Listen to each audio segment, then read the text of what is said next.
Friends, నేను మీ కోమాకుల వీరబాబుని. అసలు మానవ జీవిత లక్ష్యం ఏమిటంటే, మానవుని గమ్యస్థానం ఆత్మజ్ఞాన సాక్షాత్కారం, మోక్షం, ముక్తి పొందడం. అసలు నువ్వు ఎవరివో, భూమిపై ఎందుకొచ్చావో తెలుసుకోవడం. కానీ మనిషి ఇదంతా మనిషి ప్రపంచ విషయాల్లో పడి అది కావాలి, ఇది కావాలి, అన్నీ కావాలని ఈ లౌకిక వ్యాపారంలో పడిపోతుంటాడు. చెడ్డ పనులు పాపాలు చేస్తే నరకానికి పోయి ఘోరమైన శిక్షలు అనుభవించి హీన జన్మలు పొందాల్సి ఉంటుంది జీవి. మంచి పనులు పుణ్యకార్యాలు చేస్తే జీవి కొంతకాలం స్వర్గసుఖాలు అనుభవించి మళ్ళీ ఉత్తమ జన్మ కలుగుతుంది వాళ్ళకి. అదే నీ లోపల ఉన్న ఆత్మను ఒక గురువు ద్వారా దర్శిస్తే నీకు పునర్జన్మ ఉండదు. మళ్ళీ జన్మించి సంసార చక్రంలో తిరిగావా బంధ విముక్తి కలుగుతుంది. ఈ సంసార చక్రంలో తిరగకుండా బంధ విముక్తి కోసం మనం పాటుపడాలి. నీవు అలా కర్మలు చేసుకుంటూ పోతే, సాధన చేయకపోతే మళ్ళీ జన్మలు ఎత్తాల్సిందే ఎన్నాళ్ళైనా. ఇలా జన్మలు ఎత్తకుండా పరమాత్మ దర్శనం పొంది ఆయనలో ఐక్యం అయిపోవాలి. ఇది అందరి లక్ష్యం. నాకు ఈ సుఖభోగాలు ఏమీ వద్దు, ఇవి అన్నీ తాత్కాలికమైనవి, నిత్యమైనది శాశ్వతమైనది ఏదో అదే అనుగ్రహించమని దేవుణ్ణి ప్రార్థించాలి.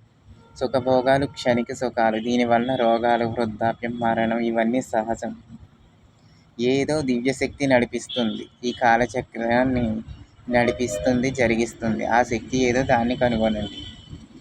భవబంధాలు విముక్తి కొరకు మళ్ళీ జన్మ లేకుండా చేసుకోండి. మీరందరూ అమృతానంద స్వరూపులే. నెగిటివ్ థింకింగ్ వదిలి పాజిటివ్గా ఆలోచించండి.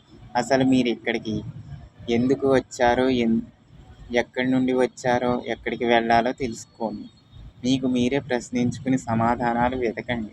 మీరు చేసే పని మంచిదా కాదా అని విచారించుకోండి. ఆత్మవిమర్శ చేసుకోండి.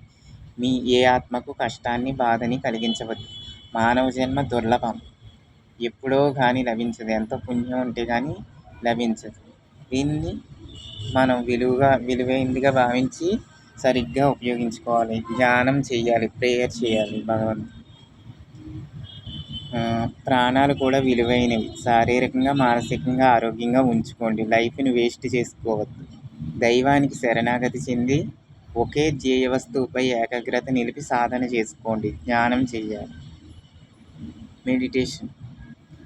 ప్రతి జీవికి నిద్ర, మిథున, ఆహారం ఇవన్నీ కామన్.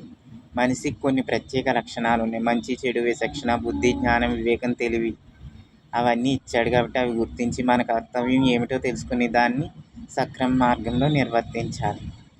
లేకపోతే జంతువుకి మనిషికి తేడా ఉండదు. ఇలా ఎన్నో మంచి మాటలు మనం ఎన్నో చెప్పుకోవచ్చు. చెప్పడం కాదు, నిజ జీవితంలో ఆచరించి చూపాలి అందరూ. హరి ఓం తత్సత్. May God bless you. All the best of life. Be happy and joyful. Thank you friends. ఈ వీడియో నచ్చితే లైక్ చేసి, షేర్ చేసి, కామెంట్ చేసి, సబ్స్క్రైబ్ చేయండి.